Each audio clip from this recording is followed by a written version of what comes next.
All right, we are go for launch on my end. Great.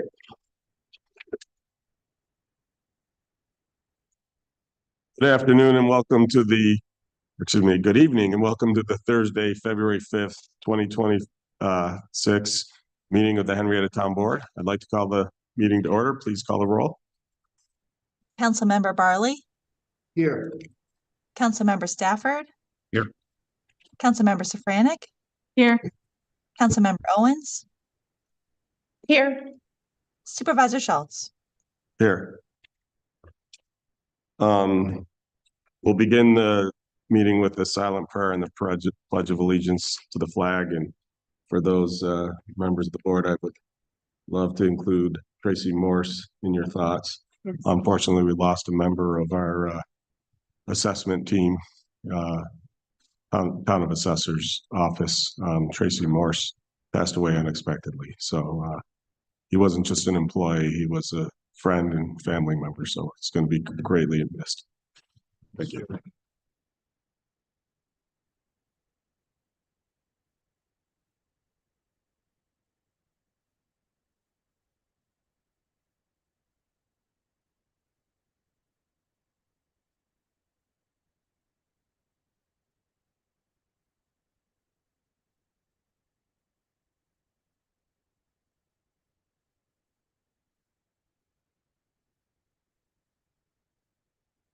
I pledge allegiance to the flag of the United States of America and to the republic for which it stands, one nation, under God, indivisible, liberty, justice.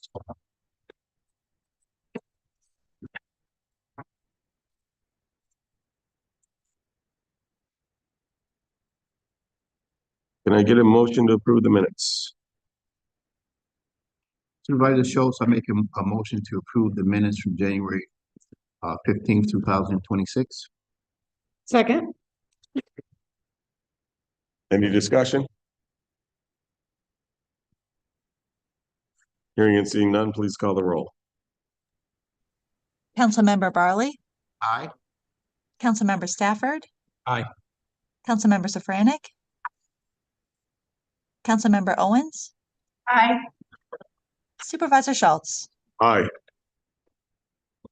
First up, we have special use permit application number 2025-029, extra space storage, 1270 Jefferson Road, to allow a building height of plus or minus 47 feet 1 inch, whereas town code only permits a height of 40 feet.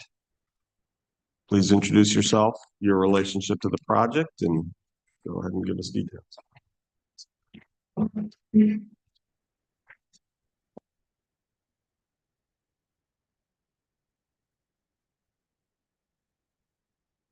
Good evening, I'm Randy Bebout with Bowler Engineering. Here on behalf of Life Storage LP, also known as Extra Space Storage. So we're talking about the project existing storage facility at 1270 Jefferson Road.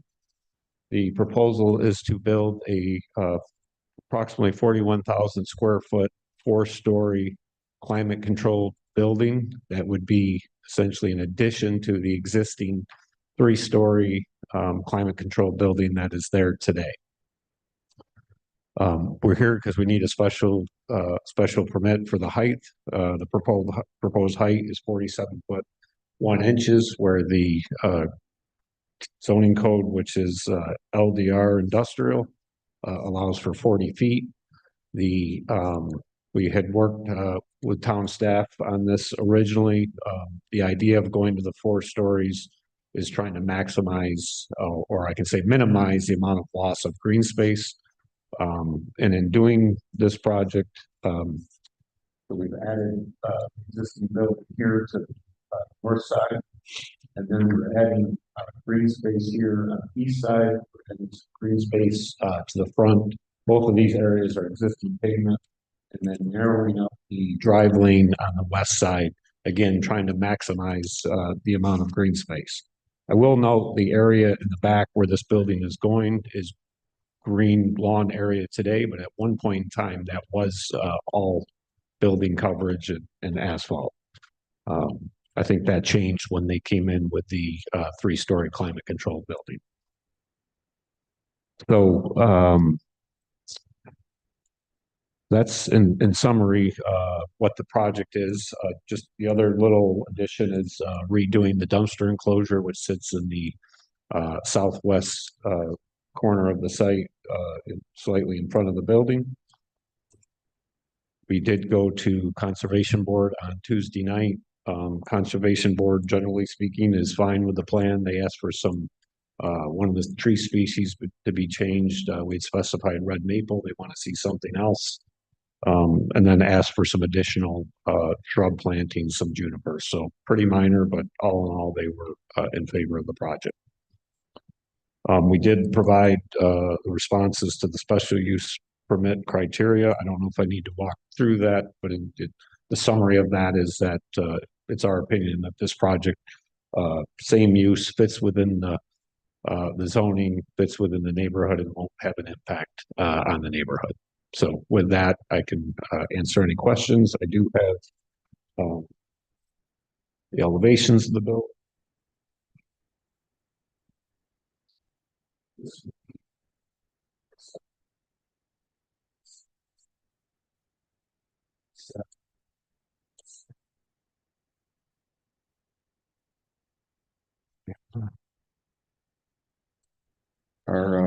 And then the only other thing I would add is we did provide a response to the county comments and the town comments that we got. The one thing that came out of that was from the fire marshal about coordinating with Manitou Concrete about getting a secondary emergency access. So we did meet with Manitou Concrete on site this week.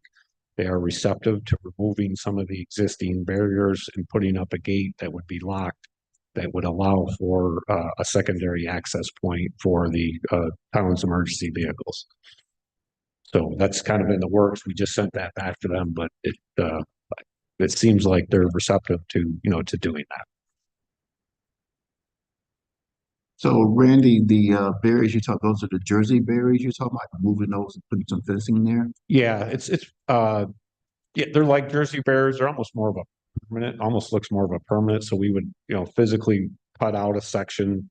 We're looking at about a 24-foot section that's on the sort of the northeast back corner, right here. So Okay, fire truck and move into the okay. So Gotcha.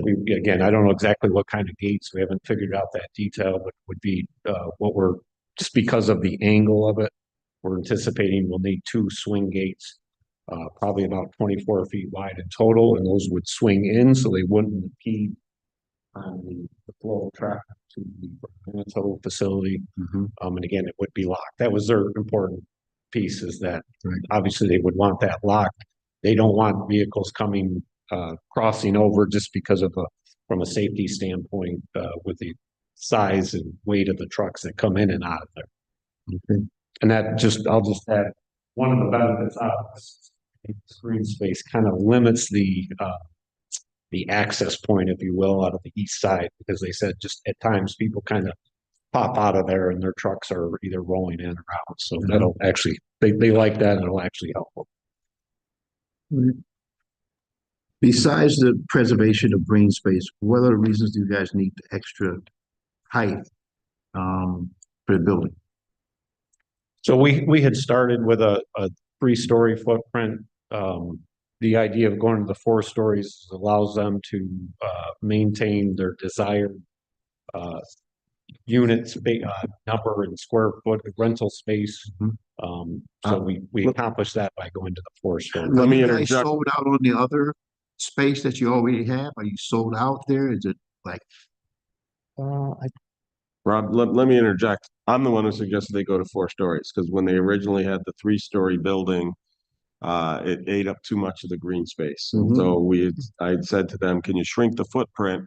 And they basically said, well, from their business plans, they had a certain amount of floor space that they wanted to add. And I said, well, can you go to a 4th story?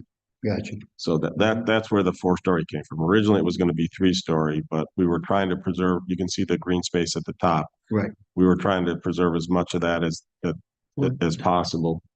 I understand the suggestion. I think it's a good suggestion. I was just wondering, is it because you're sold out in the space that you have in the front and you're putting this other building because there's a demand for this? Yes, there is definitely a demand for it, and there's a sort of a sweet spot number that they need to get to make, the project numbers work, if you will. Okay, all right. Thanks for that answer, Randy. I have no other questions. So on that back spot where the building's going. Yeah. How much of that green space, because it looks like that, all of it's gonna be used up, how much of that green space is gonna be saved? All that green space. Well, isn't Well- some of that well- the wedge up there?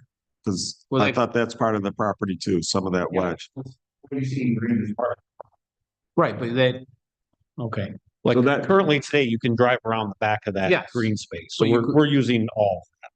So Mike, originally you were gonna use all of that? so originally the pavement was gonna go all the way to the northern property line. Yep. And the building was gonna have sort of a pentagon or not, A jog. There was A gonna jog be in some it. jogs in it to get Yeah. around the and corner. so it was. So you see that green area to the north? Which is a Oh, part, which is It's part of this parcel. yeah, which is part of the parcel, but it looks like it's paved at the current time. Yeah, this line is pretty close to this. We're not Right. actually changing that northern line. Oh, And they were going to, when they came in with the initial plan, that building was gonna jog further north, which would have required then the parking, or the pavement around it, because you have to be able to get around the building with a fire truck. Yeah. Was gonna eat up all that green space, and in addition, it was gonna make a tighter than 90-degree turn for the fire trucks, which we were concerned about. that's correct. And so we said, can you shorten the building, square it off, have that go straight across, preserve the green space? And then what we said to them to make up for some of that lost green space, when you look at it, granted, we want as much green space as possible, but one of the things that Jefferson Road is missing in a lot of the older industrial parcels is green space up front. And so we're trying to break up that look of seas of asphalt when you're driving down Jefferson Road. So the idea is, can they add a bunch of the green up front? Right. Right, and to make up for some of the loss at the back. But that green space that's in front and to the east could be added either way if you build or if you don't build. Well, it could be, Right.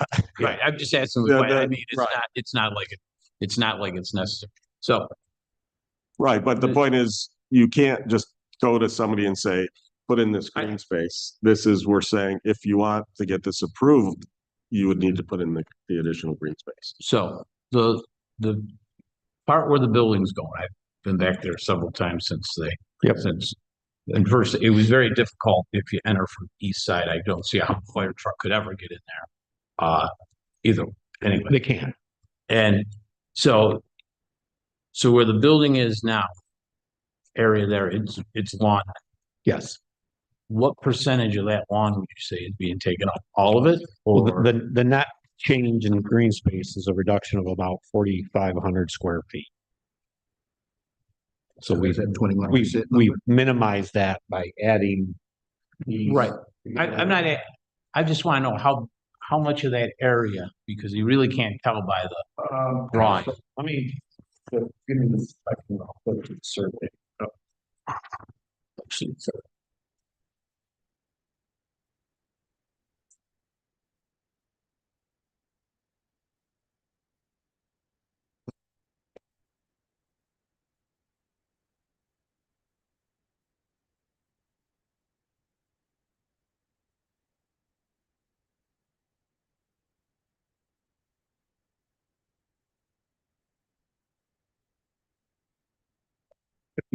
Is it helpful if I bring this up? Oh. I can hold it there.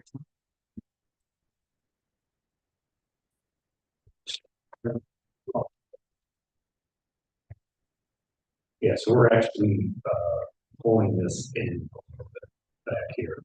Yeah, this is the green.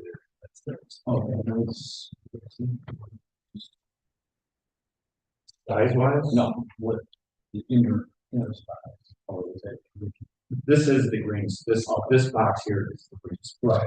And where is the building's coming back.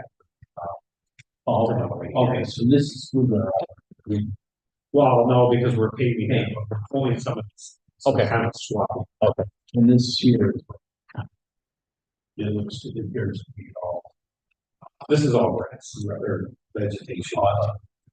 No, Okay, thank you, thank you. And the other question, just my last question is, when they originally built the original, was there a reason why they didn't build all the way back? with you're talking about with the existing three-story climate control? Yes. Yeah, I can't, I don't know the reasoning for that. Okay. Is there any lighting or anything like that that's gonna be going, on the top, shining down or anything? Yeah, we did submit a lighting plan. There will be just wall packs on the building, no pole mounted fixtures. Sort of consistent with what's there today. Okay, and, the plan will be the lighting will be kind of directed downwards and, Yeah, so this dark stuff. okay, thank you. Thanks. We don't have any specific questions. I had the opportunity to hear your presentation at the Conservation Board. I'm pleased with the green space that we're adding there and the effort to make sure that there's more green space. And then you did mention the red maple because our soils, I don't know, I'd be asked if you had tested the soils just to see if red maple it would work well there. But for the most part in Henrietta, the soils tend to be I think more alkaline. So the Conservation Board recommended another Yes, species. yeah, and we're fine. Okay. We don't take any exception to that. Thank you. Any other questions, comments? I'm gonna be okay with it as long as the fire truck's in the back there, Yeah. and Yeah, we Yeah. did, we do have an access on the site plan submitted. We can get around the main loop and get at Right. secondary loop. okay. And the last question I have is, I know, we got that storm last week, and they're using that area as, Yep. is for snow. Do you got a plan for what you're Yeah, gonna I do mean, with at the the snow? rail. They had, Tuesday, they had some snow pushed here in this area, Right. and more here, so they're clearly gonna have to push more into that back part. Oh, it looked like that back part was pretty full when I was back there itself, but as long as you got a plan to remove it. Yep. Okay. Worst case scenario, they'd have to truck it out. I mean, we're doing that with our parking lots. We're hauling our snow off clear spaces. So a lot of places have been forced to do that with the amount of snow we've got. Okay, is there anybody from the audience who would like to comment? And if you're behind this board and raising your hand, step out into the aisle. All right, and hearing and seeing none, I'm gonna close the public hearing for special use permit application number 2025-029 extra space storage. So before we get the resolutions and put them up, I just want to read to you what we've talked about from a restrictions standpoint for there'll be two resolutions, one for seeker determination and then one for the special use permit. But basically the conditions are that the project shall be constructed and operated as a 4-story climate-controlled self-storage facility. And while some of these sound, we unfortunately have some developers who come in for approval for something and then change it. Understood. Applicant agrees to construct the building addition in accordance with the town's draft design guidelines to maximum extent feasible. The project shall be developed and operated consistent with the concept most recently submitted prior to approval, subject to any modifications by the planning board during its site plan review. And that the site shall have a minimum amount of 21% green space after this is developed, which is doing the calculations. That's what those plans show. Yep. I assume none of those are objectionable. Nope. All right. Then Rob, if you want to put forth the seeker. Sure. Supervisor Schultz and fellow board members, I have resolution 4-78, 2026 to accept the seeker determination and issue a negative declaration for the increased maximum building height of the extra space storage building addition located at 1270 Jefferson Road. Second. So again, looking at this from a seeker standpoint and the neighborhood and all the stuff, from the height standpoint, we look at it that at the back of the building, to be honest, I don't think anyone will actually even be able to see the 4-story portion, because if you're up at the road, the 3-story will essentially occlude your vision because I'm looking up. As I always point out to people, we have 12-story buildings in Henrietta. You can't see them. Out of curiosity, are there any other 4-story buildings that we're aware of right in that Yes. vicinity? I don't know what you define vicinity, but on Jefferson Road, there are 4-story buildings. Yeah, Isn't the The, asphalt place moving 4 stories too? oh yeah, Yeah. that tower is significantly taller. Yeah. And that's one thing I Yeah. took into consideration too. So like I said, when you look at the neighborhood it's in, that's not out of line to go into 4 stories there. And we'd rather, as was pointed out, it makes for better access for the fire trucks, which is important, and it preserves more green space. Again, as we look at the available green space, there is a little bit of a reduction in the green space, but we see that being mitigated by the fact that you're putting more green space up near the road, which again, we think from a beautification of Jefferson Road, that's been something we've been working on, is more green malls, more green up front to break up that sea of asphalt look. So the way I look at it is, the potential issues that this presents from a seeker standpoint have been properly mitigated by well, again, I don't think the height creates an issue because of the neighborhood it's in. Yeah. But the only real adverse impact that we saw was the green space reduction, but that can be improved by A, not going below 21%, and B, putting more of that up front. So that's what we're looking at. Any other questions, comments? Then hearing and seeing none, please call the roll. Councilmember Barley, Aye. Councilmember Stafford. Aye. Councilmember Safranek, aye. Councilmember Owens, Aye. Supervisor Schultz. Aye. Fellow board members, I have resolution 4-79, 2026 to approve special use permit application number 2025-029 to allow an increased maximum building height of a 4-story extra space storage building addition. Second it. So again, this resolution will include those 4 conditions. Any other questions or comments beyond what we've already discussed? Is it going? So it is a maximum of 47 feet and 1 inch, right? Correct. Okay, because it's 4-story, okay. It's approximately, if it ends up 1.5 inches, not a big, Don't ask people in Canisius like that. I know. Well, if you're talking about the Canisius, then that was a little bit more. Okay. If this ends up like that, we will make them take it down and rebuild it. Okay. I don't know if you know what we're referring to. Yes. Okay. It's unfortunately still there as this giant steel framework because no one can resolve it. It's going really away, frustrating. So Yeah. interesting. So anyway, all right. Then hearing and seeing no further comment, please call the roll. Councilmember Barley, Aye. Councilmember Stafford. Aye. Councilmember Safranek, Aye. Councilmember Owens, Aye.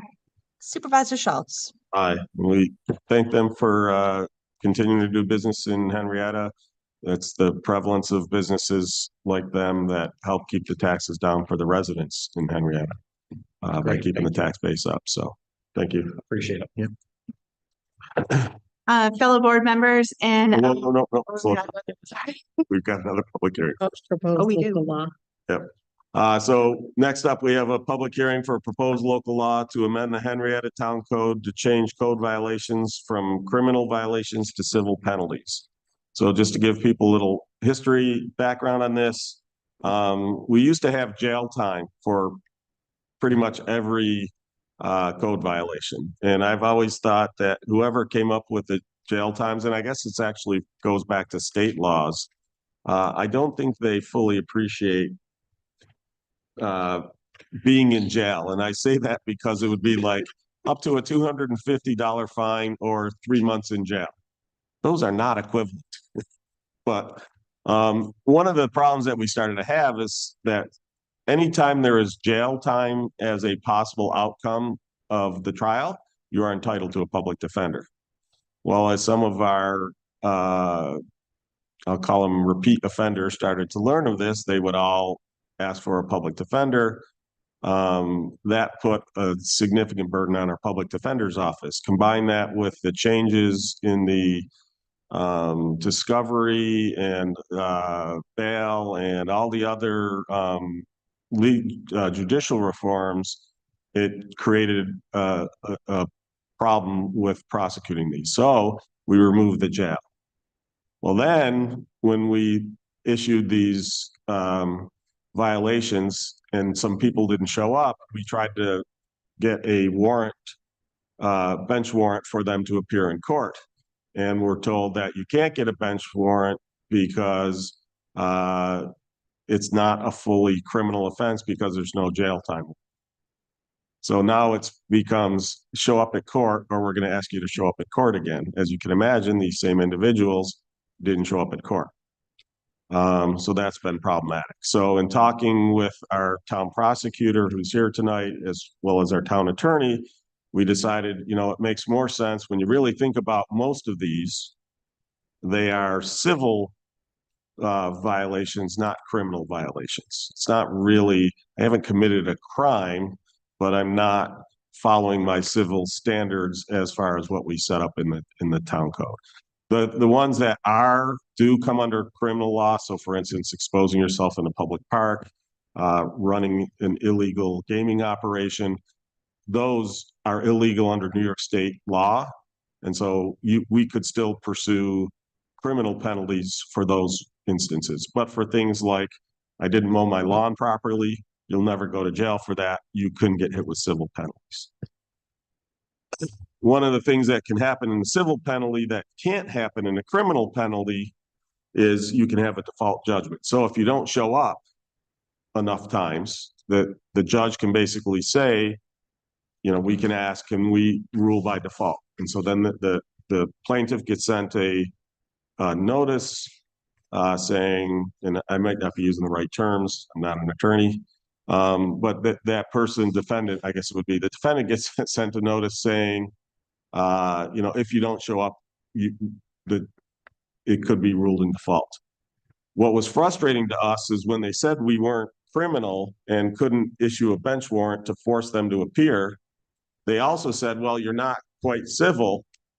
We're enough criminal that we couldn't rule in default. So we decided, let's go through our town code and switch everything that is not criminal. Let's switch it all to a civil penalty. So that's what this does. So there are a couple places where we cleaned up a couple other things related to that. So one of the things that we had was in a couple chapters of code, it said every subsequent day that the violation is in place is a new violation. Well, that gets excessive, especially if I'm out of town, I get sent a notice. It hasn't been fixed. I get hit with a violation. If you don't come back for 3 more days, that's 3 new fines. That's excessive. So what we changed it to is now, if you get sent a notice that says you're in violation, it gives you so many days to correct. We go out and inspect to see if it's been corrected. If it is, the thing goes away. If it's not, you get sent a notice to appear at court. When they do that reinspection, they can now issue a new violation. And unless the code chapter specifically calls for it otherwise, that default length is 1 week.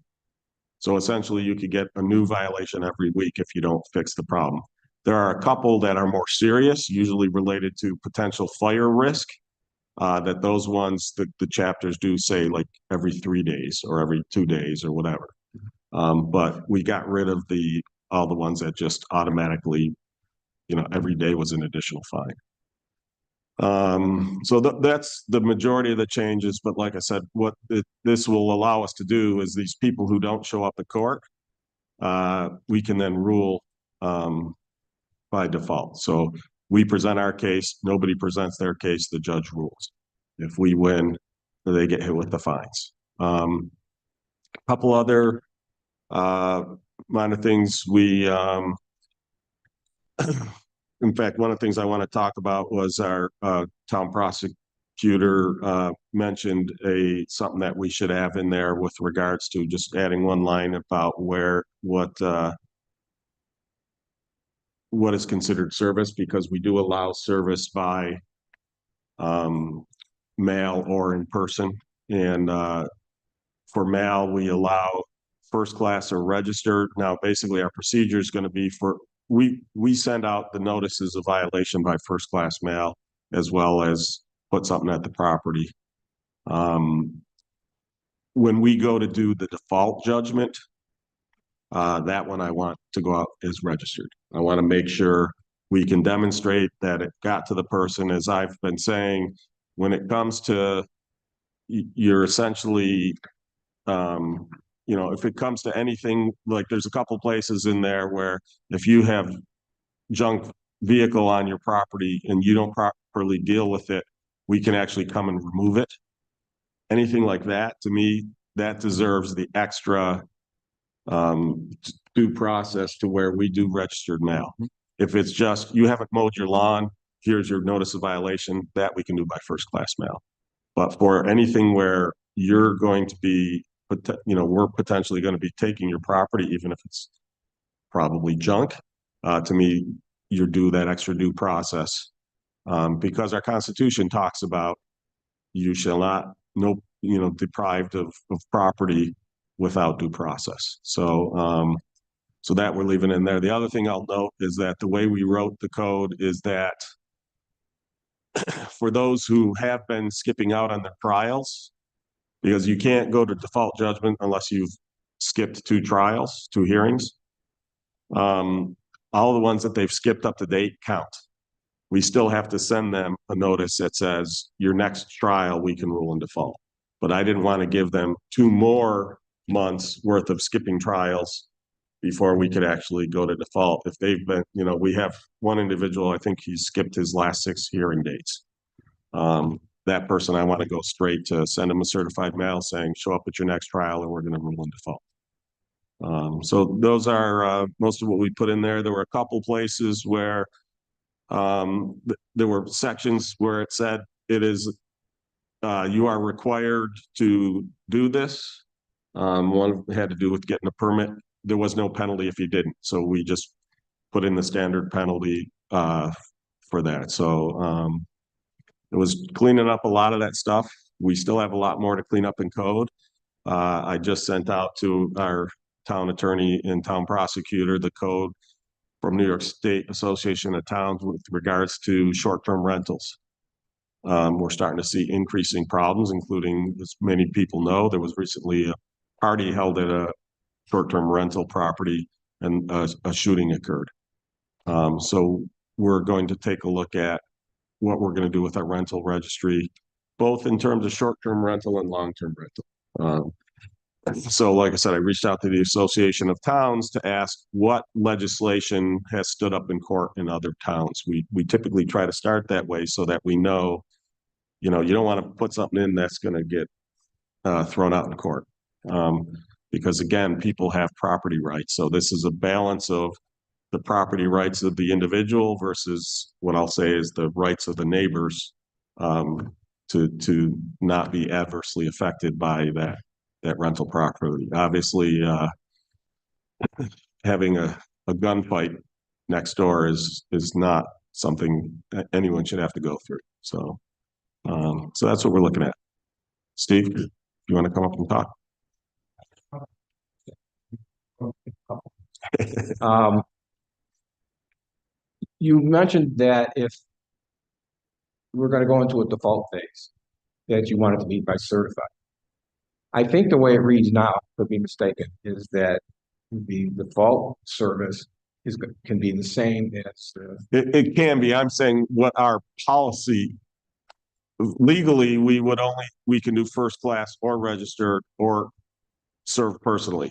I'm saying what I will do while I'm in office, I want it to either be served personally or sent by registered. and the only reason I bring it up is because I'm not sure what the post office does, because a lot of people don't pick up their certified intentionally. So I don't know how long it sits there before it's returned, or what the post office does if somebody doesn't get their, pick up their certified mail.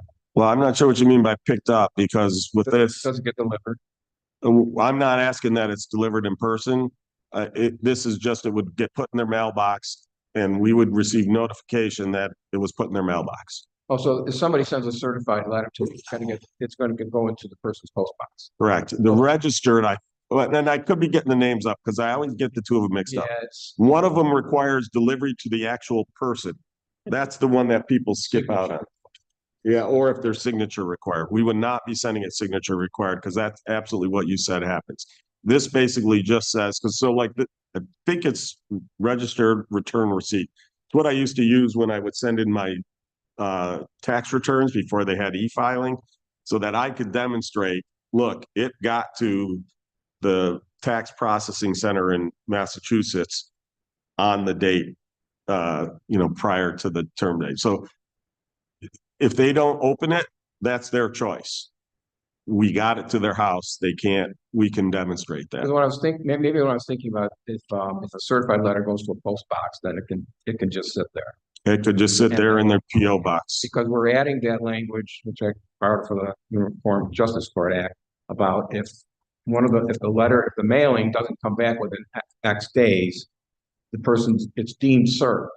Yeah, so I modified it slightly because we are also doing the certified.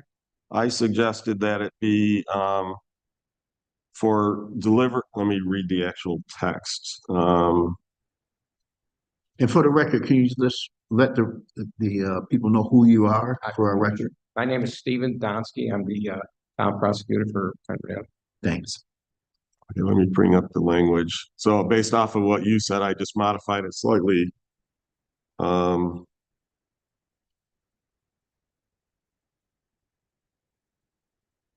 Okay, I guess that was a different email thread. Hold on. Because we don't want to get into disputes about whether a person is served or not. And Right, so- I agree. So what it now says is, when served by mail, service is considered complete upon receipt of confirmation of certified delivery or first-class mail not being returned as undeliverable within 21 days of being mailed, which I think you said is the uniform. Well, That's the the, Uniform Justice Court Act uses 21 days, but we I we get can it. make it any number of days we want. I would just, if that's what they use, I assume there's a reason that covers most cases, so I would stick with it. I wouldn't want to go shorter or long. I wouldn't want to go longer than that. I'm also not comfortable going shorter than that because again, there's probably a reason they picked 21 days in that it covers most instances where it's going to be returned. Here, So, so that's what it now, so basically it says notice to appear, the full language is notice to appear in court must be personally served or sent to the respondent via certified or first-class mail. And then it says, when served by mail, service is considered complete upon receipt of confirmation of certified delivery or first-class mail not being returned as undeliverable within 21 days of being mailed. So that way we're covered.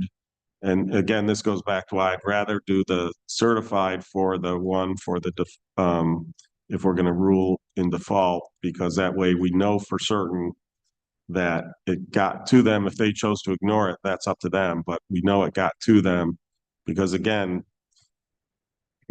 in this case, we're depriving them of money if they're ruled in default. To me, I do think that extra process is worth it. but that's a policy choice and the statute, the Correct. code's not going to say that. Correct. Okay. Good.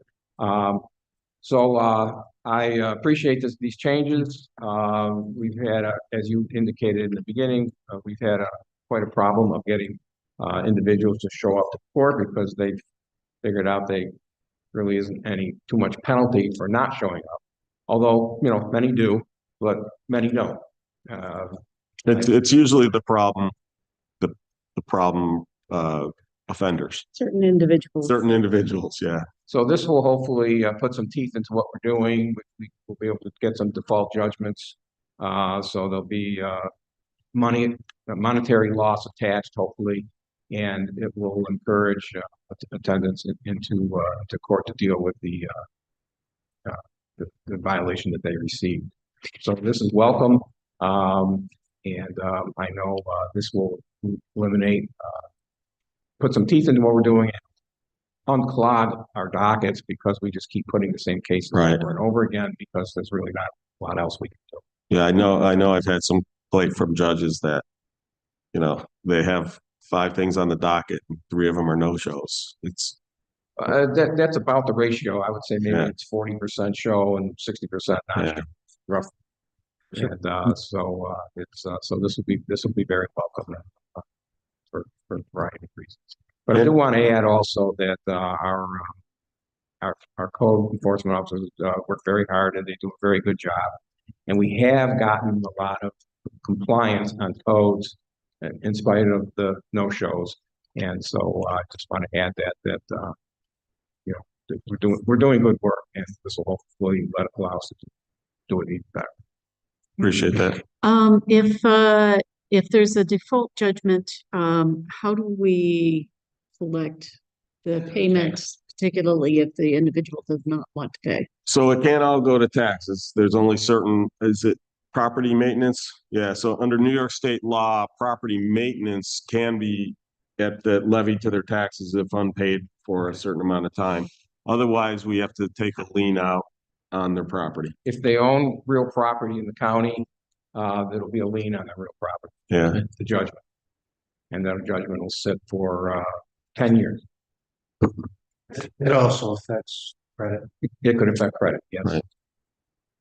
Steve, on both of you, on average, how many times do the code violate? How many times a month do they not fix the problem and they get called to court? I'm not trying to. How many times, so how often when we send out notifications, that's a hard statistic to get to. We can try to put that together, but we wouldn't know that at court. The issue is how often do they just not fix it and instead go to court and fight it? And some of it, I'll say, depends on the individual. There are certain individuals who will almost always go to court. They'll stretch it out. They'll fight it as long as they can. And then when they think the hammer's about to drop, they'll fix it enough to get out from it. It's unfortunate that you have individuals like that. I always joke that I wish we had a fund that we could purchase these individuals' houses on the condition that they never move back to Henrietta. They just make bad neighbors. There's just no other way around. But I can look to try to get you that numbers, but Steve doesn't see him until. yeah, but how many times do they how many people show up or not show up? How many people get a notice to come to court on average? Well, That he they can would get answer. it once a month. Well, no, I guess the question is like, how many cases do you typically have in a month? Code violations. Right now, 40. Right. 40? Yeah. And how many of those do you think are repeat? Many. Yeah. Okay. Yeah. So the point is, Well, yeah, so that's good. my. yeah, would you I didn't guess know. like half of them are repeat? Yeah. 40%. Yeah. So, Right. yeah, because that I would 20-ish, say so, it depends on the time of year. It's just, maybe some of it's because the snow covers their junk in their yard. Right. Okay. They don't have to mow the lawn in the summer. That's right. They also don't have to mow the lawn, Right. although those don't seem to make it to court quite as much as, it depends on the individual. Some of them do take those to Yeah, court. I just didn't know how many people Yeah. were getting some told to go to court. And you get some cases too. I mean, some people, I think some of it is just, they have to make some repairs to their property. They don't have the money to do Yeah. it. So that's sometimes happens. And I think that some people are just, And we looked into it. So for instance, we had an individual who lived on my street. It was an elderly woman. None of her family still lived in town. She had property maintenance issues. That's one that we reached out during the, what do they call it? Make a Difference Day, and got people over there to help her clean up her yard because she couldn't. That's a very different scenario than I've got a young kid who decides he's going to run a junkyard out of his front yard we have some of that. and put garages up. Yeah, I'm just avoiding his name, but I think we all know who I'm talking about. In that you get it cleaned up, and 2 weeks later, there's another junk car out front up on, cinder blocks. To me, that's willful disobedience. And that is something that I do want to take a look at in the future is, do we have something in there for repeat offenders who, again, it's willful, that I call it scofflaw, although I guess that has a specific legal, might have a specific legal definition, but that's how I think of it, that they don't care about these regulations. They don't care about their neighbors. They're going to do what they want. There's Laws be absolutely damned. people like that. Yeah. They don't care. They just Yeah. don't. I was there And- for one that he got hit with a good number of fines. Again, I'll avoid saying who they are, but it was, it's the one you had just called to have me check, or to call Yes. to check on the liens. So, Yes. yeah. So, he's an example of someone who he just didn't care. This is a nice street and the neighbors are furious. Right. It really is kind of an abysmal situation, but, yeah, we do the best we can with the tools that we have to try and get compliance, but, they just. So this will put another tool in the belt. Again, it's primarily affects these individuals who are repeat offenders and who just don't care. Now, Never going to be now they're going to perfect. start care. Now we're going to start hitting them in their pocketbooks. It's never going to be perfect, but, Right. we want to do the best that we can. Any other questions? Is there anybody from the audience who wishes to comment on this law? Then hearing and seeing nothing further, I'm going to close the public hearing on the proposed local law to amend Henrietta Town Code to change code violations from criminal violations to civil penalties. All right, thank you. So we'll be dealing with that later. Steve, it's up to you whether you want to stick around or whether you want to head out now. That's up to you. It's later on the agenda, so thank you. Thanks for coming by. And thanks for your work on this. Yeah. Appreciate Thank your you. work. Thank you. And I'd also like to thank Dan, I worked with both Dan and Steve on this. So Steve and I did the first handful. We picked some of the representative ones, and then it's in 54 sections of code. So I just basically went through each of those other sections, just replicated the language. But again, thanks to both our attorneys who helped make this happen. So Yeah. thanks. Okay, go ahead, Christina. Next resolution. Okay. Fellow board members and Supervisor Schultz, I have resolution 4-80 2026 to approve and or ratify the following agreements. Second. Any discussion? Hearing and seeing none, please call the roll. Councilmember Barley, Aye. Councilmember Stafford, Aye. Councilmember Safranek, Councilmember Owens, Aye. Supervisor Schultz. Aye. Mr. Supervisor and fellow board members, I have resolution 4-81 2026 to authorize bills payable and any associated contracts or agreements for January 21, 2026 through today, February 5th, 2026. Second. So I will note that these bills include $957,000 for CHS Mobile. That's their tax levy. For those who don't know how the way the taxes work, we collect them and then pay them to these other folks. Road salt, $164,000. Employer portion of benefits, $151,000. Release of payments in lieu of letter of credit. So some people, most businesses give us letters of credit from the bank to guarantee the work they're doing. Some folks actually give us a check and we have to return that. So 134,000 for the release of payments. A new truck ordered in 2025 finally came in, so that's 71,000. And then 49,000 for our Veterans Memorial Band Shell project. If you'll notice those mounds where that is, they drove the helical piles in. So this is instead of driving, boring really deep and pouring concrete, they drive these, they're like corkscrews, and they drive them into the ground until they get enough tension that shows that they're in there securely. And they were able to do that before we had 1 week of not freezing temperatures. So it's now sit and wait until we get another warm spell. They'll pour the concrete on top of that. So this spring, when we have our concerts this summer, you will have a whole new band shell. It'll be a permanent structure, and it will include real bathrooms. So we won't have to have porta potties at our concert series and farmers markets. So That's great. anything else? Seeing nothing further, please call the roll. Councilmember Barley, Aye. Councilmember Stafford. Aye. Councilmember Safranek. Aye. Councilmember Owens, Aye. Supervisor Schultz. Aye. Mr. Supervisor, fellow town board members, I have Resolution 4-82, 2026, to reaffirm the 2019 Comprehensive Land Use Plan.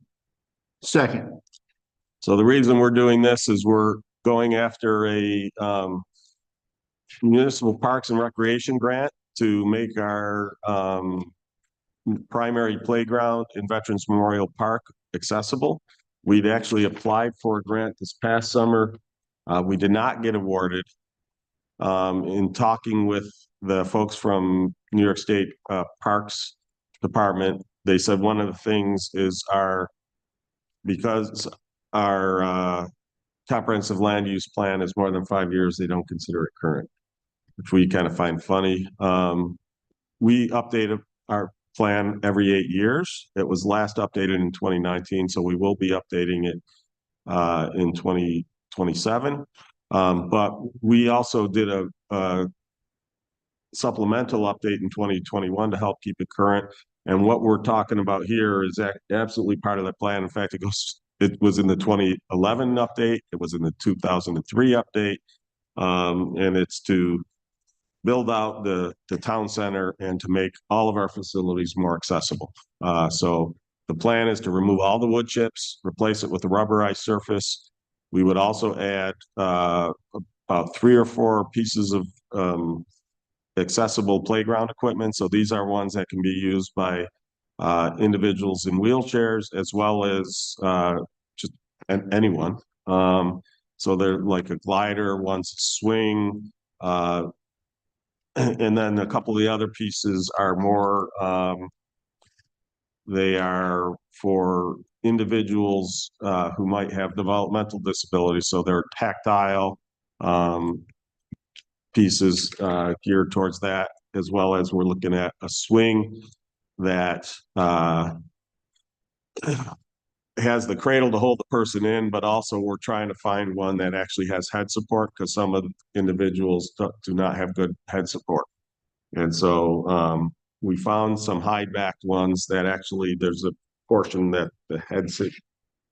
where the head goes is set back a little, so it provides some stability side to side. So that's what we've got in the grant. In addition, we're adding a couple other, I'll call them just standard playground pieces.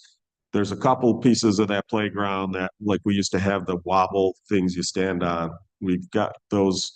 2 of them died. The other one's just not in great condition, and they're not popular pieces. One of the things I've noticed we're missing is something spinny. I don't know about folks out in the audience. I know when I was a kid, we used to love to spin each other till we were, on the verge of throwing up. because that's what kids do. I have to say, I think they have governors on them now so that you can't spin them too fast. They do, but like I said, they've actually, they've gone back the other way, that they have real, as long as there isn't an area where I can pass something where, I can get something caught there. Mhm. They do actually allow them to, maybe not quite as fast as we used to do it as little kids, but So we all went flying off. that's right. So we've looked at one of those. Basically, we've been looking at what are some of we don't have a good rope climbing net thing. So that's another thing we're looking at. So, and then one of the other, this came out of asking for public feedback. Someone had, suggested they love the fence we put around the spray park. Because if you're a parent with more than one kid, it's sometimes your kids can run in opposite directions. Or if, you have some kids with developmental disabilities, they have a habit of wandering off. And so, and I will say, as a kid, I fell into that category, whether I was, and there's just a lot of us who we would wander off. So, we're going to put that same 4-foot black fence around it. As I pointed out, just like we have at the spray park, there will be a couple wide open openings because we don't want to limit people's egress in the event for whatever. But it will reduce the, so now a parent can place themselves strategically and know that they're, where the kids can exit. So That's great. that's what we're looking at. I think we might have a good chance at this because again, it's the same application we did, fixing the things that they said we could have scored better on. The other thing I'll say is these spring, these early, I even call them winter applications. Everybody knows about the consolidated funding application deadlines, July, and that's where there's a ton of applications. There aren't as many applications in the winter one. In fact, we just found one of the grants that we actually just applied for it. It was a consolidated funding application. No, we didn't know about it. I had talked to the other towns. No one had heard about it. It was very applicable to our dog shelter. So for those who don't know, the Henrietta, along with the towns of Wheatland, Rush, and Brighton, are going in together, building a municipal dog shelter. We're going to share the facility to split the costs amongst the towns. Well, that's exactly what a local government efficiency grant covers. So we're going after this to fully equip and stock the facility. That will save us about $190,000 that we can get from the grant. So I was up till 5 a.m. getting all the stuff in, but we got the grant in with 45 minutes to spare. So Great job. so We're not to sleep. yeah. Well, I did. That was the next day. So like I said, we go after as many of these grants as we possibly can because that means we're spending state taxpayer dollars versus just local taxpayer dollars. And someone says, well, you're still spending taxpayer dollars. I point out to them, those grant dollars go out whether we spend them or not. So it might as well be us spending them. Right. Yep. So any other questions, comments? Hearing and seeing none, please call the roll. Councilmember Barley, Aye. Councilmember Stafford, Aye. Councilmember Safranik, Aye. Councilmember Owens, Aye. Supervisor Schultz. Aye. Fellow board members and Supervisor Schultz, I have resolution 4-83, 2026. To commit the matching requirements for the municipal parks and recreation grant to make the playgrounds in Veterans Memorial Park more accessible. Second. So one of the things I love about this grant is the matching grant. The matching portion is only 10%. So it is. So this is the one I was just talking about for the municipal parks and recreation grant for the playground. So I won't go into much more detail about that. Any other questions, comments? Hearing and seeing none, please call the roll. Councilmember Barley, Aye. Councilmember Stafford, Aye. Councilmember Safranik, Aye. Councilmember Owens, Aye. Supervisor Schultz. Aye. Fellow board members, I have resolution 8-84, 2026 to authorize the supervisor to sign a memorandum of understanding with RIT for the snow and ice operations of a multimodal trail on East River Road. Second. First off, I'll note, I always find it funny when I happen to be the one, we rotate who reads the resolutions. I always find it funny when I'm the one who authorizes myself to sign something. All we're doing here is, this is the trail we built up East River Road from Lehigh Station Road all the way to the southwest entrance to the RIT campus. When we were proposing this, we spoke with the folks at RIT and asked if they had actually offered to maintain the portion that's on their property, which helps our guys because that's one less sidewalk we have to plow. We specifically made that section wide enough to accommodate their plow vehicles.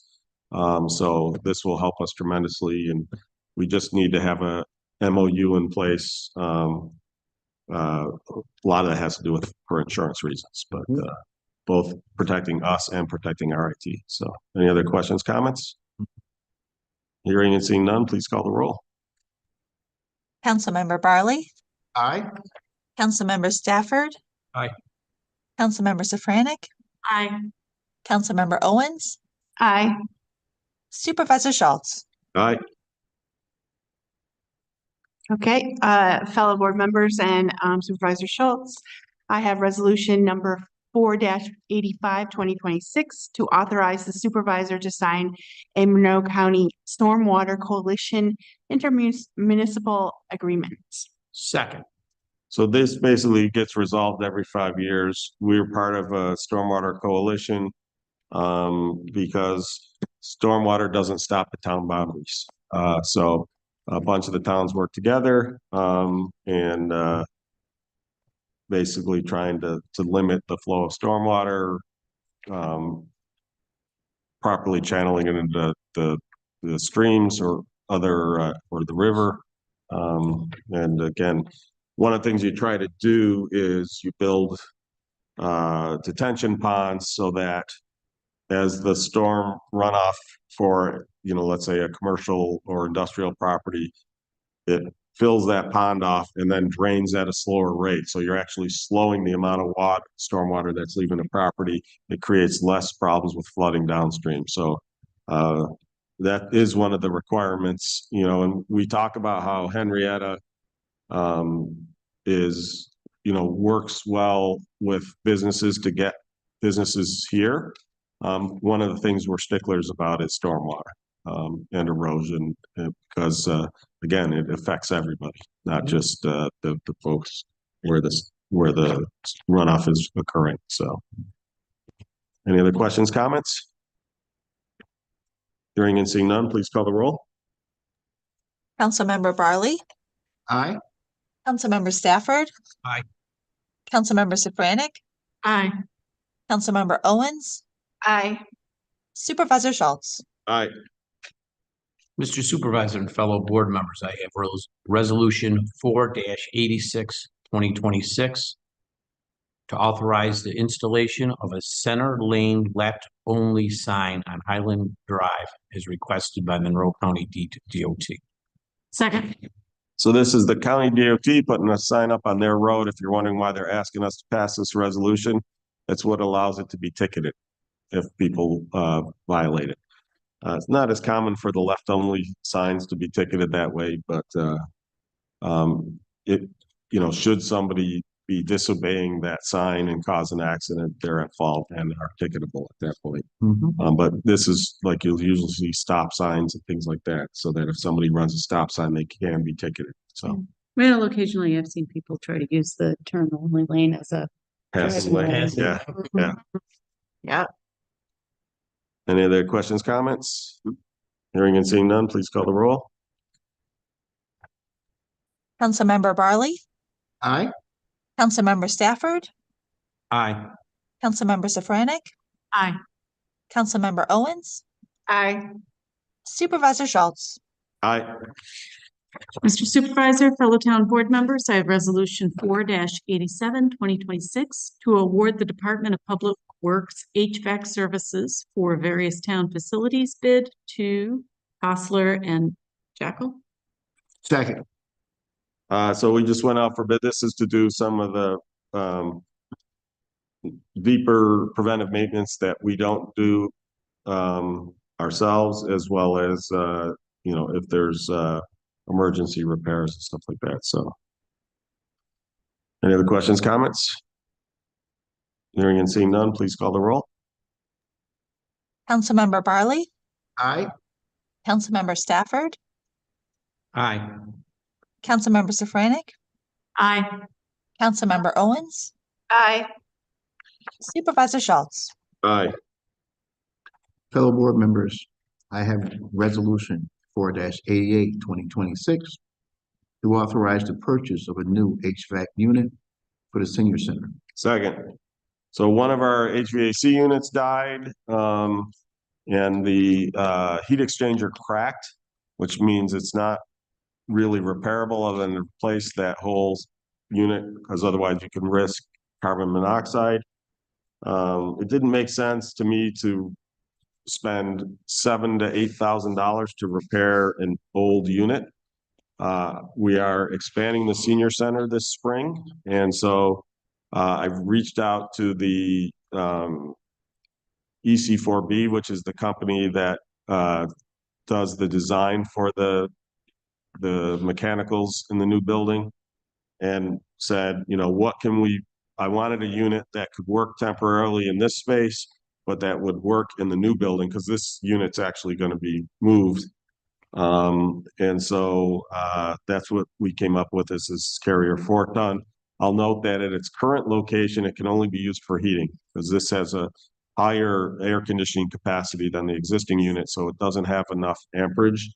But we're going to move it out of the way in the spring anyways when we do the expansion. So for now, it's only the gas portion is hooked up.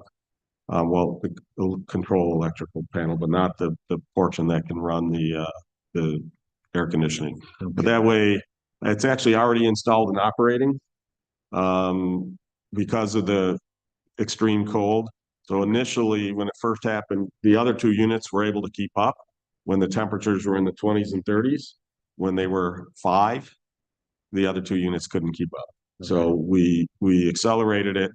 We didn't think anybody would have an issue ratifying this after the fact, because we didn't want our seniors freezing in our senior center. So Exactly.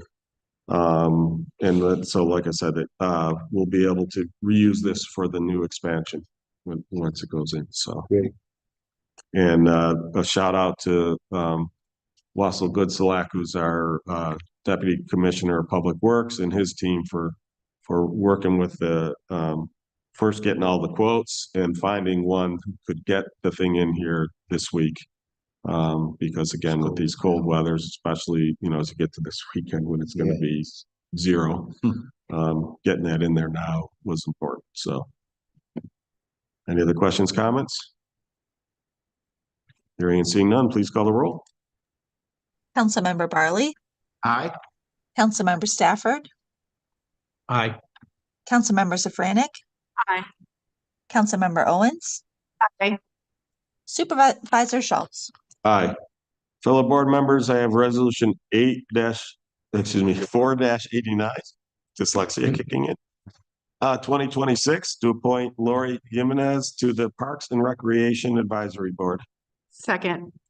So it was unanimous. The board or the interview committee really thought she would be a fabulous addition. So glad to have her on board. Thank you. Any other questions, comments? Hearing and seeing none, please call the roll. Councilmember Barley, Aye. Councilmember Stafford, Aye. Councilmember Safranik, Aye. Councilmember Owens, Aye. Supervisor Schultz, Aye. Fellow board members and Supervisor Schultz, I have resolution 4-90, 2026 to authorize the supervisor to respond to an OCM notice regarding an adult use cannabis retail dispensary license application. Second. So I will note on this one, our response in this letter is actually that we oppose it. It's not a common thing. This is the second one we've opposed. The first one we opposed because the applicants had multiple times improperly sold cannabis illegally, including they were caught selling to a minor. We were working with our sheriff's office to send plainclothes deputies in to catch them selling. They did one better. They happened to have a 20-year-old recruit who they put in plainclothes. He went in and made the purchase. So that's not what's happened here. In this case, the location has two issues with it. One, there is a school that's potentially going in right next door. It would be 143 feet straight line distance to the future school grounds. That distance needs to be 500 feet or greater. In addition, it's 1450 from Rise Cannabis, 1800 feet from Misfits Dispensary, and 1800 feet from Mango Cannabis. That strikes me as too much density. I thought it was supposed to be 1500 feet between, so I don't understand why they even entertain this one in the first place, but hopefully they'll reject it. Right. Nothing against the folks at Astrid Holdings, that location just is no good.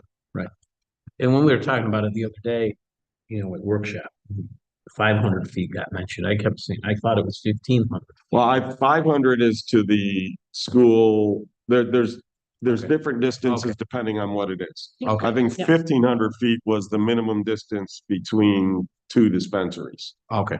And again, in theory, this is, when I measured it, it's 1450, so it's less than that 1500. So,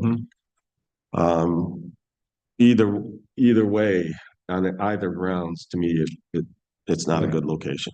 So now whether OCM will listen to us or not, we'll see. But one of the things, as point out, they still have to come in for a special use permit. In fact, I'm not positive. Now that I think about it, I'm not positive I stressed that as much in the letter. So I might go back and add that paragraph to the letter. I know I mentioned that they didn't come in for one, but Right. I should mention that they're not allowed to open without a special use permit. So I'll just amend the letter, but Good idea. again, the letter right now does say that we oppose this. So any other questions, comments? And hearing and seeing none, please call the roll. Councilmember Barley, Aye. Councilmember Stafford. Aye. Councilmember Safranik, Aye.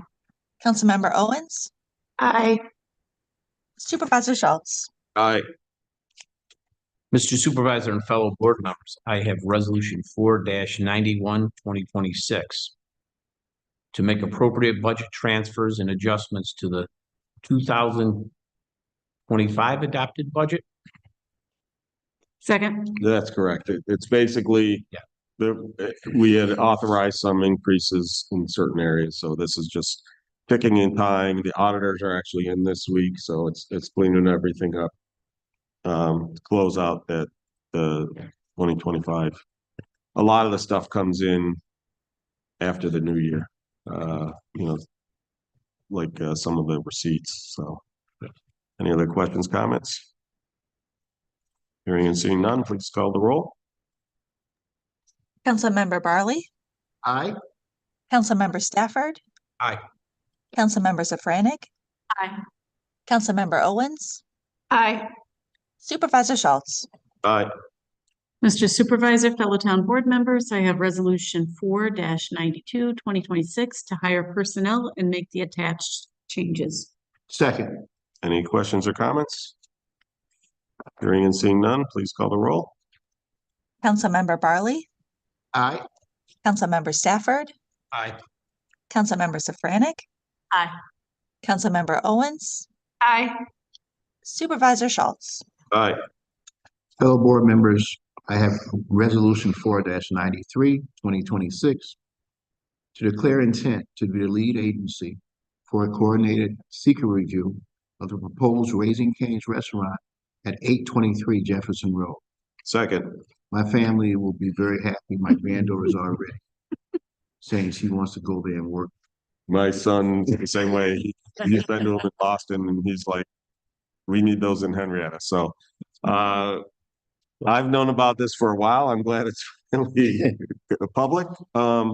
So this is a little unique in the way we do our declare intent. So since we went to a every 3-week meeting schedule, the challenge you come in with that is if we waited till the next meeting after they submitted their application to declare our intent, it would only be 21 days to the public hearing. You have to give other agencies 30 days to respond. They haven't actually submitted their application yet, so we can't really start the clock yet. But the way I wrote this resolution, we're declaring our intent, but we will not mail that intent until we receive their application. Because that application has to go with our declaration of intent. The seeker form has to go with that declaration of intent. But this way, the deadline for the application is February 11th. But our next meeting after that is the 25th, too far away. So what'll happen is when they sent us a letter of intent that they are going to be submitting an application before the 11th. When we get that application, we will send out the notice to the other agencies that we're going to be lead agency. You know, for a lot of restaurants, we don't bother with a coordinated view, but when it's a place like Raising Cane's or Chick-fil-A or any of these places that have, especially during their grand opening and honeymoon period, Shake Shack was like that, where you have a ton of traffic, we do a coordinated review. The good news on this one, like Chick-fil-A, their queuing lanes are inside a plaza. And this one, there's even greater distance to the entrance to their restaurant from Jefferson or Clay Road. So the chance that they're going to spill out into the main road is next to nil.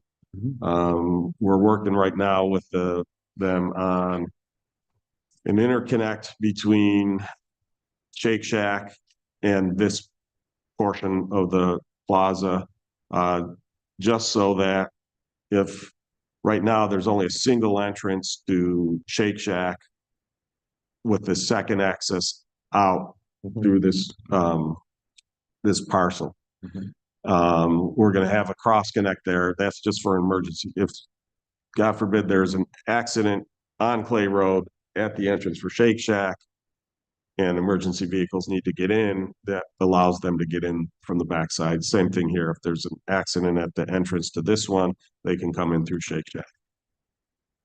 Customers will be able to cross through there as well, but it's actually primarily for emergency vehicles. So this, if you haven't figured out the location, it's Menotti Crossings. It'll be in between Shake Shack and Panera Bread, right up on Jefferson Road. So looking forward to seeing their application, and it'll be, you know, so again, the intent is that we're going to have the public hearing at the March 18th town board meeting for the special use permit. So Interesting enough, I've been seeing some advertisements for Raising Cane's, so they must be coming here. that's it. And now here we are. Yeah. Yeah. So we'll be their first upstate New York location. Is that So right? That's happening. it's interesting because they've been doing work in the New York City area, and when we told them, yeah, you could be in the ground by May, they were like, that's not possible. We're like, sure it is. So you know, it's you know, as I talk about, you know, we meet with them ahead of time and say, these are the kinds of things you're going to need to do to get approval. As long as you do those, it essentially protects the community. But it gets them, we don't do any moving goalposts. So that helps them get in, know what they got to do, get in, get built, and get open. So very excited to have them That's join. great. Like I Yeah, said, me too. especially my youngest, who just loves their chicken fingers. I got a good I- story. Just Googled it. I didn't know anything about Raising Cane. That sounds exciting though. I'll tell you. Okay. So, yeah, and like I said, it'll be a nice addition to the town, so. Any other questions, comments? Hearing and seeing none, please call the roll. Councilmember Barley, Aye. Councilmember Stafford, Aye. Councilmember Safranik, Councilmember Owens, Aye. Supervisor Schultz. Aye. Fellow board members, I have resolution 4-94, 2026, to adopt local law number 3 of 2026 to amend the Henrietta Town Code to change code violations from criminal violations to civil penalties. Second. So I am going to make a motion that we modify the local law by adding the language I spoke earlier, and I'll get the exact language.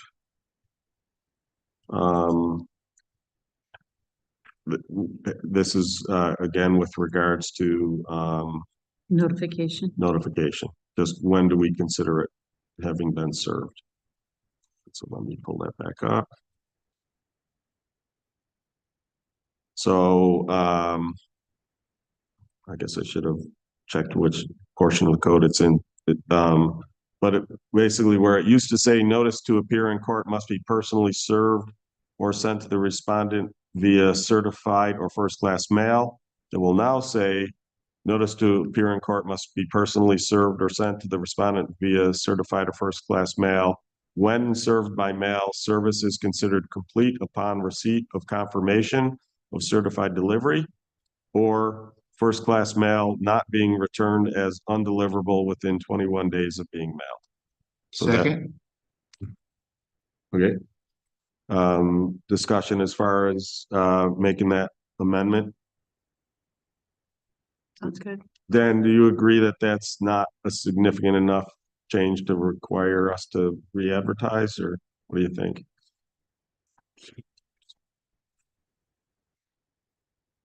So technically, it's supposed to be in final form 7 days before you vote on it.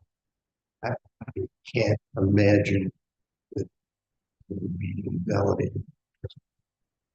Yeah, so we'll put it forth, and then if Department of State has issue or anyone has issue with it, we can reapprove it next meeting. Yeah, if we were changing penalty levels or moving stuff around, I would be fine, but I just think that that's an important piece to add, just because, again, from a clarity standpoint. So we'll see what they have to say. What's that? Glad that protects the. Well, it does. Right. Yeah, exactly. It has, you know. That it has to be Approved. served. Yeah. Yeah.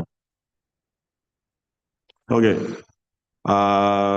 So I'm gonna call the roll on the amendment. Any further discussion on the amended change?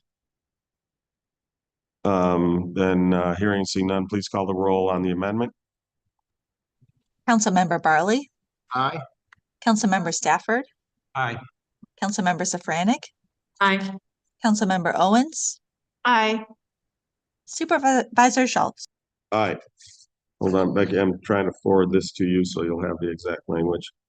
Or maybe you were copied. You might, let me see if you were copied in on it. Nope, okay. I'm just gonna send it to you so you have the language of that amendment. I appreciate that. I wrote down the timestamp so we could listen to it, but I appreciate it.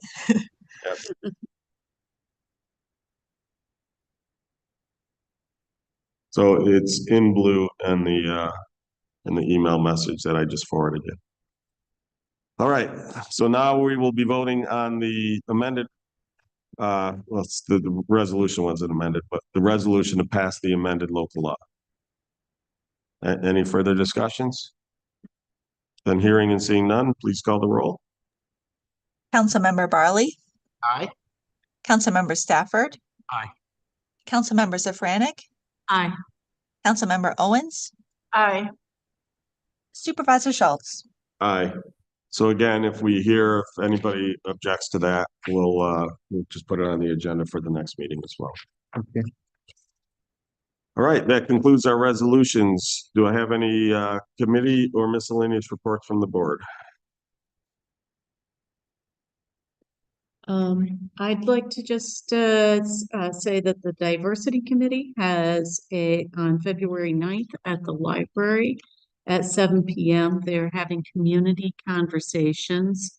So it's going to be kind of a dialogue, facilitated dialogue to talk about some of the things that have been happening around the country and in our own community.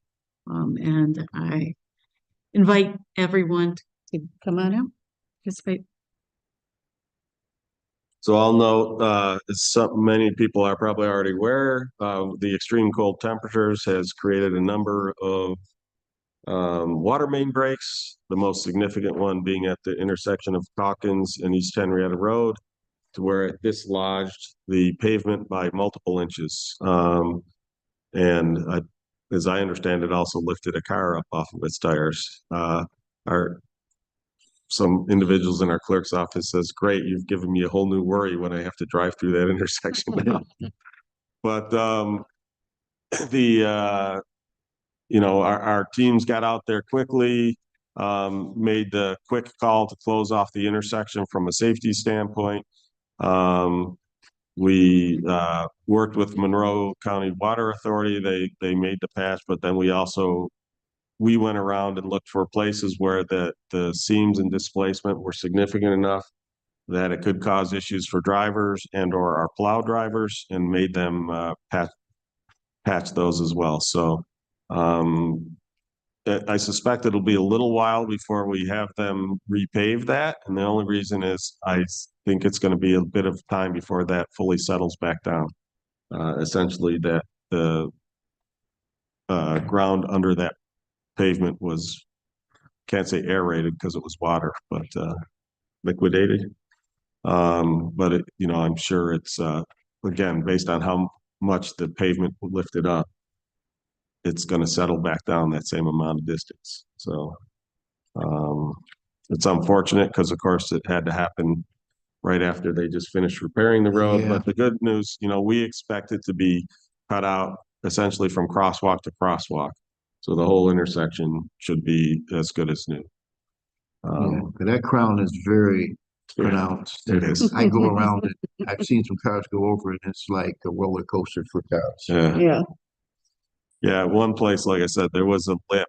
It was a good 3 to 4 inches sticking up. And I saw that there was a power outage last night as well here in Henry. We've had a couple. Basically what's happened is, as moisture seeps into some of the electrical components, it typically doesn't freeze unless it gets extremely cold. I expect Saturday we're going to have a couple more outages. This one was a crash. Oh, that was a different one. Okay, the last one, the one that the same day that happened that the water main broke, we lost power up on Jefferson and Brighton Henry Town Line Road. And that was again due to electrical system failure. I will say RG&E, we lost about 6,000 customers lost power. They had them restored within a few hours. So the good news when it is that they can quickly identify the failed component, replace the failed component, and have power back up in operation. I'm not as familiar with the crash one. Okay. So I would like to just take a minute to thank everybody down at DPW for all the work they've done the last this whole winter. So it's been a tough winter, tougher than we've had in a long time. And I think they do a great job, and thanks for all your help and service. I just want to thank, as the newest board member, I've had the opportunity to be a liaison for the Conservation Board, and I went to their second meeting, or the second meeting I've been able to attend, and I'm so impressed with our community members who are part of our boards. They're so smart and very knowledgeable, and pretty really impressed with this particular board. I also had the opportunity to introduce myself to the Rush Henrietta School Board, and they're committed to, continuing the positive relationship they've had with the town board. Another positive meeting, and I'm excited to be able to continue working with them. You have something, Rob? Not a thing. I'm just very impressed with how our DPW gets out and takes care of our roads and looking after the problems. I know that Craig had to go down and look at what the water authority was doing to that Yeah. road down. Call for help from you guys to look at it because he wasn't impressed with how they patched it. And it's important that we look at our roads and make sure it's safe for travel. So thanks to those guys for what they do. Yeah, and especially the one day we, after the big snowstorm, we delayed our opening here, and that was largely so our crews could stay out on the roads and sidewalks and get them cleared before having to come in and clear our parking lot. So it also kept our employees off the roads for a bit longer. So that's why we delayed the opening till noon. And of course, by the time we got here, the parking lots were all nice and clear, and the roads were clean. So, again, I will echo that same sentiment. They do a phenomenal job, and they're spending a lot of weekends behind the wheel of those plow trucks because it's in fact I it's don't know. coming again. Yeah, I don't know if everybody appreciates the sacrifice that, Yeah. hey, they're home, they're home with their families and everything else, and they gotta get up, they gotta go out and pack up and Usually go to about work. 2 a.m. So it's, it is a sacrifice on them, and really appreciate it. All right. Do we have discussion items, comments from the public coming up?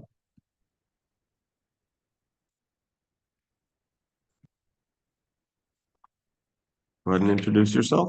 Yeah, I'm Mary Ann Gawker and this is Jane Tuttle. And we just like to present the letter that we wrote to the board and that hopefully you'll all received by now. Jane and I represent a group of Henrietta residents who are looking to support our vulnerable neighbors in this challenging time we're all experiencing, especially those who might be at risk of being detained by ICE regardless of their residency or citizenship status. It's been commented here to another board meeting I went to last year, Henrietta is one of the most diverse Monroe County suburbs with up to 28% of our population, according to the most recent census, as being non-white.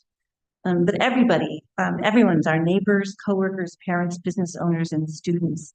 Henrietta, as you know, does not have its own police department, but instead partners with Monroe County Sheriff's Office for law enforcement services. And the stated policy of the Sheriff's Office includes the deputies do not stop or inquire about individuals based solely on immigration status. Crime victims and witnesses are protected from having immigration status used against them. And the policy also recognizes important legal distinctions governing law enforcement authority. New York state law places limits on detention related to immigration enforcement, and we're grateful for these policies. But we also are concerned that there are important gaps and ambiguities in this policy. Specifically, it doesn't clearly reference training in the Sheriff's Office related to constitutional protections or de-escalation immigration-related encounters. We were just responding to the website policy. It does not explicitly state whether local law enforcement will decline participation in ICE raids or operations that target individuals primarily based on race, language, or type of work as outlined in the Kavanaugh Stopps decision. This puts not only undocumented residents, but also lawful permanent U.S. residents and U.S. citizens who simply look or sound like immigrants at risk.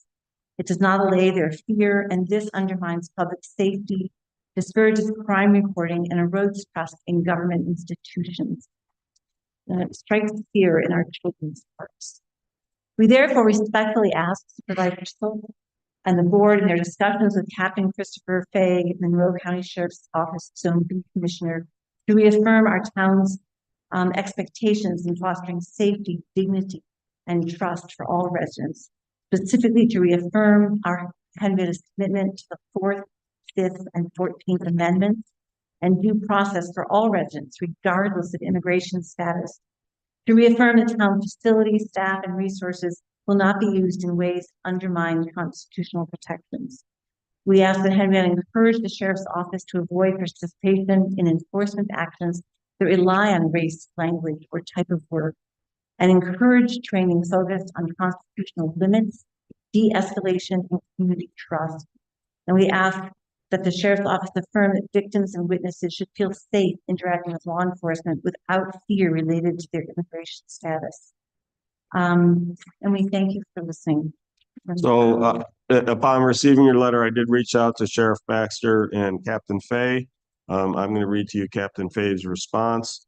But, you know, before I do that, I'll just say, you know, I'm not even just going to say that we're going to protect our residents equally, because it's people.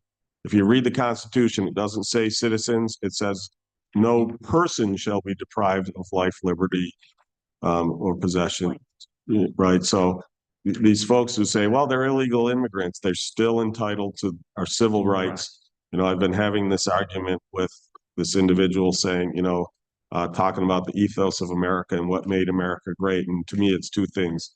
It's the governance of self-rule, and it's the protection of our civil liberties. And when you look at the Constitution, read the preamble, you know, it's in order to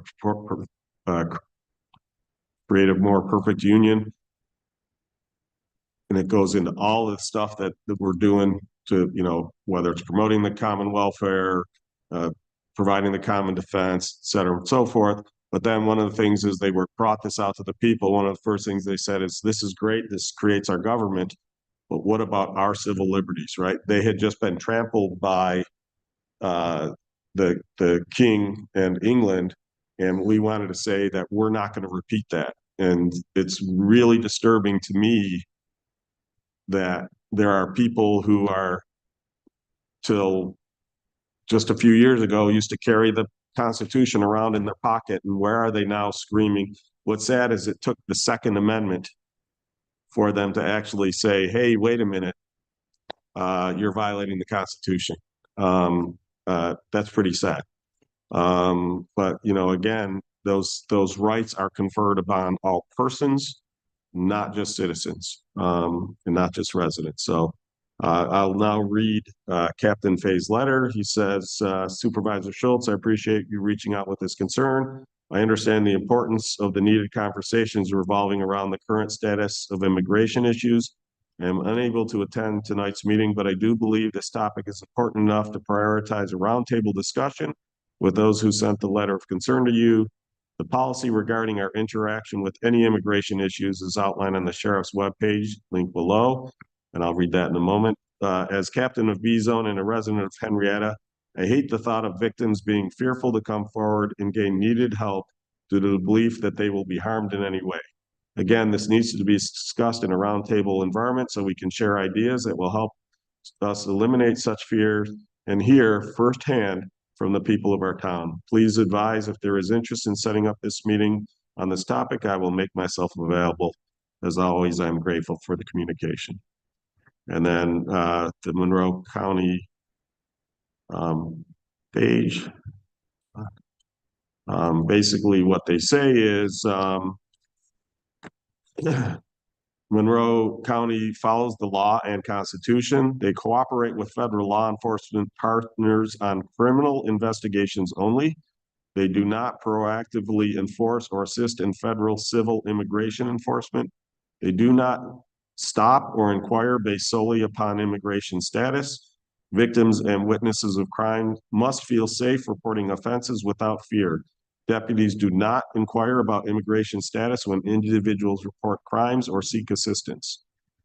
If a federal court arrest warrant for criminal charges is issued by a magistrate or a judge, the Monroe County Sheriff's Office may assist federal agencies, detain the individual, have police bureau deputies serve the federal criminal arrest warrant. They will not, however, deal with civil detainers. So the Monroe County Sheriff's Office does not have the authority to detain individuals on a federal civil detainer or administrative arrest warrant. So per our Constitution, if the warrant isn't issued by a judge, they don't consider it binding. And under New York State law, Monroe County Sheriff Office cannot detain individuals solely for a civil immigration violation. So that's right on their posted webpage. I'll forward you this email. You'll have access to that. And again, his email will be in there if you want to reach out, copy us in, because I suspect some town board members will want to be there. If more than 3 of us want to be there, we'll just have to declare that it's a public meeting. Yeah, you know, and I'll let the others speak, but I know this This was brought up actually at our workshop. At a workshop. Before I right. before I saw your letter. Yeah. And how because we do, as a town, we hire where we pay for an extra sheriff to be in town, a special attention detail, and I want to make sure that he wasn't involved in any of this. And as Steve pointed out, you know, the sheriff's department doesn't get involved, so they shouldn't be getting involved. I will just note that, you know, we will be updating our, we have our special attention detail. It says, this is where we want you to focus. We've never put something on there in the past that says, do not do this, but we're going to add that the special attention deputy does not deal with that. I will just note that there is a rare occasion when he works for in other words, he is an employee of the sheriff's office.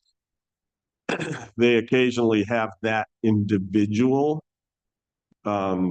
doing like they'll swap. They'll have that person do something else and they'll have our special attention deputy. But basically, while that individual is our special attention deputy, they will not be be involved in ICE, period, even if there's a warrant. We do have a new, the deputy who has been serving for our special attention just recently retired. So we do have a new one. I totally forgot. I was going to have him come meet us. Totally forgot to invite him. So he'll be at the next workshop in public or town board meeting. So people will have a chance to meet him. I was fortunate enough to meet him in the retiring Deputy Green wanted to say goodbye. The captain came over with both the outgoing and the incoming special attention detail. So great guys. We have a phenomenal relationship. You know, we got them to open their new station right here on campus. They used to be kind of buried in the back of an industrial park.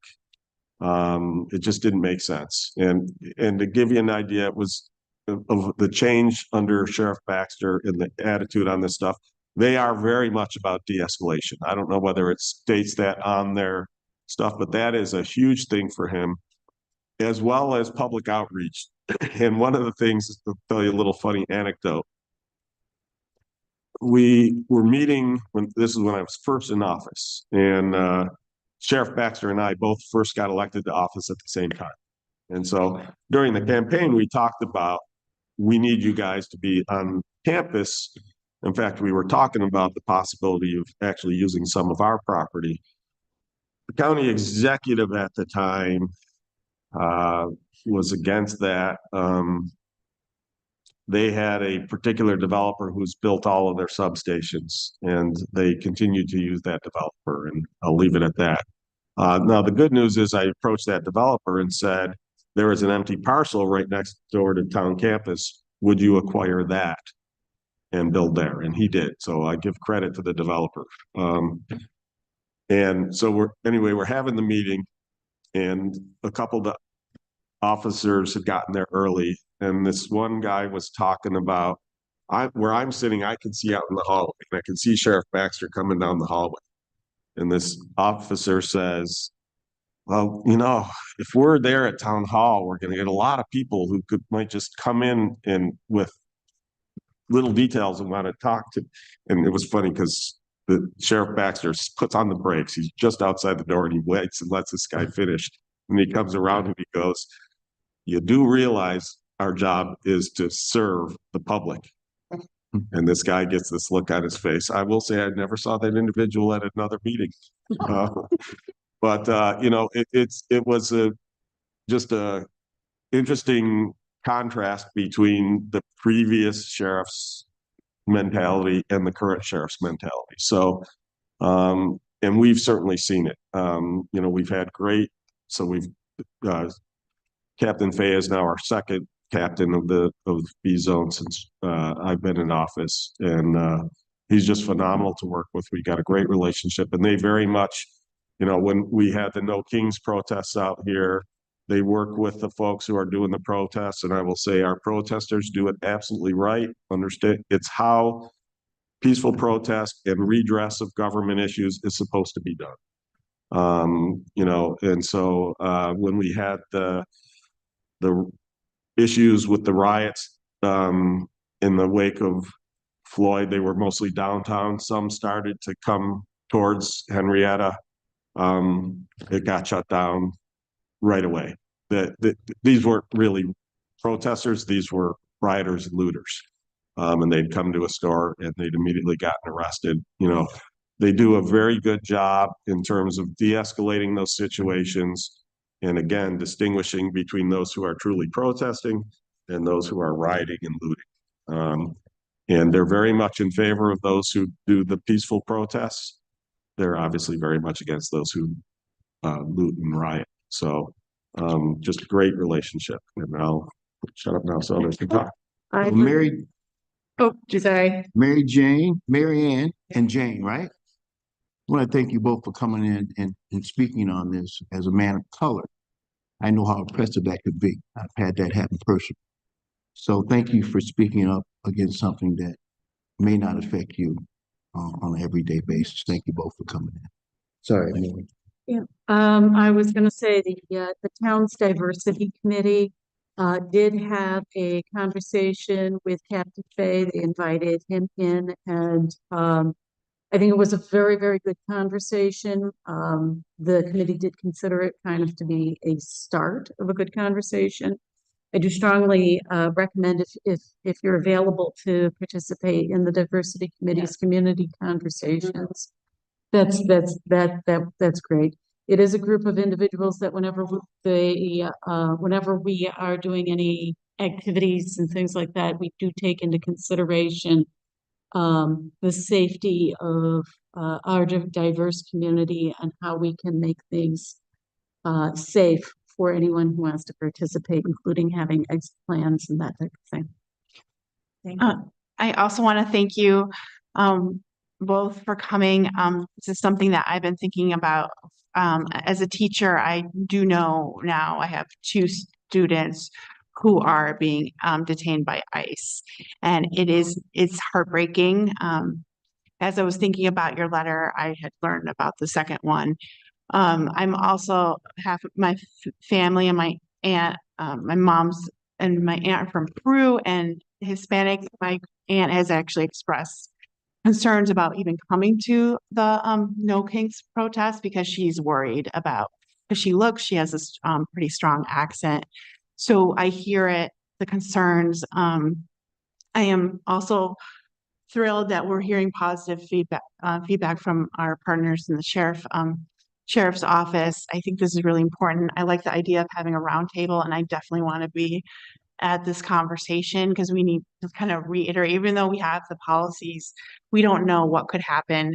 I hear something horrible every single day coming out of Minnesota, and I fear that maybe here locally it's more under the radar rather than in everybody's face in Minnesota. But again, thank you so much for coming Thank here. you for listening, and we're definitely interested in being part of our roundtable discussion. So we'll be in touch with Captain Fay and include all the students at the time to do that. I think it's important for the sheriff's office to know that we support them and that they are part of our community, and that it's important for them to hear from us and to reaffirm these values.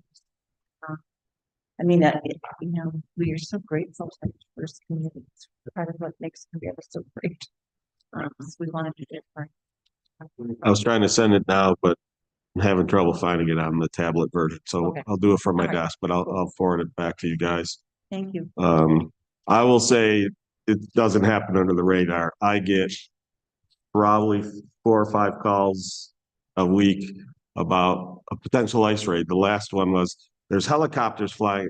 They were there, they were actually inspecting the transmission lines. But, you know, anytime there's something like that happens, there's people who assume it's an ice raid, which again, you can understand why that fear is there. But so like I said, if there was something happening, we would hear about it. That doesn't mean there aren't any ice raids in this area, but we're certainly not seeing what's happened in it, like you The saw show force. Yeah. in like in Minnesota. Minnesota. Yeah, 700, although they said. I know. There's still Well, 2,300 What's left. that? It was interesting, something I just saw recently, someone had pointed out that, because Vance was talking about it and how there's 30 million, illegal immigrants in the country, and there were 29 murders committed by illegal immigrants. So someone pointed out that's 1 in a million. Meanwhile, and I don't remember the exact numbers, but, you know, there were, 25 individuals killed by, ICE officers, 60, so it was like 1 in 700. Or 32 So deaths in 32. Texas, just Yeah. in ICE facilities in Right. Texas last year. Yeah. So when you're really looking at where is the problem? And again, no one is against, have yet to meet anyone who is against removing from our country criminals.